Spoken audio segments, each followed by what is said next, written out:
நான் தங்கியிருக்கிற பல்கலைக்கழகத்திலிருந்து ஒரு 3 1/2 மணி நேரம் தொலைவில் இருக்க கியோத்தோ பல்கலைக்கழகம், ஜப்பானில் மிகவும் புகழ்பெற்ற பல்கலைக்கழகத்துக்கு ஒரு மீட்டிங்காக போகலான்னு சொல்லிட்டு என்னோட பேராசிரியர் சொன்னார். கியோத்தோன்றது பார்த்திங்கன்னா டோக்கியோக்கு அடுத்து ஜப்பானில் மிக மிக முக்கியமான நகரம். 2ஆம் உலகப் போர் நடந்த பொழுது அணுகுண்டு போடலாம்னு சொல்லிட்டு அமெரிக்கா முடிவு பண்ணும்போது அவங்க எந்தெந்த நகரங்களில் போடலாம்னு சொல்லிட்டு லிஸ்ட் எடுத்தாங்க. அதில் முதன்மையான அவங்க பெயர் எடுத்ததுன்னு பார்த்திங்கன்னா கியோத்தோ. அந்த கியோத்தோ எதுக்காக முக்கியம்னா, அந்த காலகட்டங்களில் அவங்களுக்கு பயங்கரமான ஒரு இண்டஸ்ட்ரியல் தொழில் வளர்ச்சியின் மிகுந்த இது. அதே மாதிரி நிறைய பல்கலைக்கழகங்கள் இருக்குது. அப்போ கியோத்தோவில் நம்ம முதல்ல அணுகுண்டு போடலாம்னு சொல்லிட்டு முடிவு பண்ணிட்டாங்க.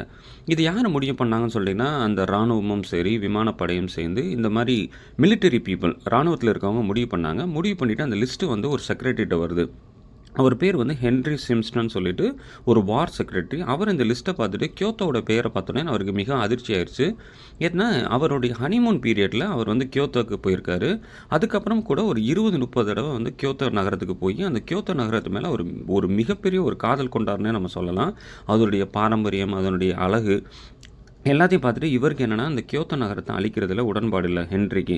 அப்போ இவர் என்ன சொல்கிறாருன்னா, அந்த ராணுவ வீரர்கள்ட்ட நம்ம கியோத்தோவை நம்ம தூக்கிடலாம் அப்படின்னு சொல்லும்போது அவங்க ஒத்துக்கிற மாட்டேன்ட்டாங்க. இவர் நேரம் என்ன பண்ணுறாருன்னா, அமெரிக்க ஜனாதிபதி ட்ரூமன்ட்டையே போய் கியோத்தோ நீங்கள் நீக்கணும். ஏன்னா கியோத்தோ ஒரு பாரம்பரியம் மிக்க ஒரு நகரம், 2000 கோயில்களுக்கு மேலே இருக்குது. அதே மாதிரி நீங்கள் அதை அழிச்சிங்கன்னா அது ஒரு மாறாத வடுவாக மாறிடும் நீங்கள் ஜப்பானுக்கு. அது நல்லதில்லை. பின்னாடி கூட அவங்களுக்கு நம்ம மேலே ஒரு மிகப்பெரிய ஒரு வெறுப்பு வந்துடும் சொல்லிட்டு என்ன பண்ணுறாங்க, ட்ரூமன்ட்டு அவர் பேசுகிறாரு. ட்ரூமன்ட்டு அவர் பேசிட்டு வெளியில் வந்த உடனே ட்ரூமன் என்ன பண்ணுன்னா, ஹாரி ட்ரூமன் கியோத்தோவை அந்த லிஸ்ட்லேருந்து தூக்கிறாரு. அந்த கியோத்தோவை தூக்குனதுக்கப்புறம் தான் அந்த பேரில் சேர்ந்ததான் நாகசாகி. இதில் சுவாரஸ்யமான விஷயம்னா ஒரு 10-15 இடத்த சூஸ் பண்ணிட்டாங்க. அதில் அவங்க நாகசாக்கிலையுமே அன்றைக்கி குண்டு போடணும்னு அவங்க முடிவு பண்ணலை. அவங்க ஃப்ளைட்டில் போகும்போது நாகசாக்கி மேலே போகிறதுக்கு பதிலாக வேற ஒரு நகரம் தான் சூஸ் பண்ணியிருந்தாங்க. அந்த நகரம் மேகமூட்டமாக இருந்ததுனால கிளியராக எங்கே இருக்குதுன்னு பார்த்துட்டு நாகசாக்கி மேலே குண்டு போட்டாங்க. அப்படி தான் நாகசாக்கியில் குண்டு போட்டு நாகசாக்கி மக்கள் அழிஞ்சாங்க.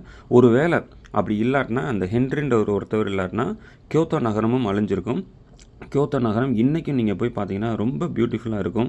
அது அந்த ஒரு 2000 கோயில்கள், அந்த ஷின்டோ ஸ்ட்ரெயின் டெம்பிள் எல்லாமே இருந்து இப்போ கூட அந்த பாரம்பரியமாக அது ஒரு மலைகளால் சூடப்பட்ட ஒரு நகரமாக இருக்குது.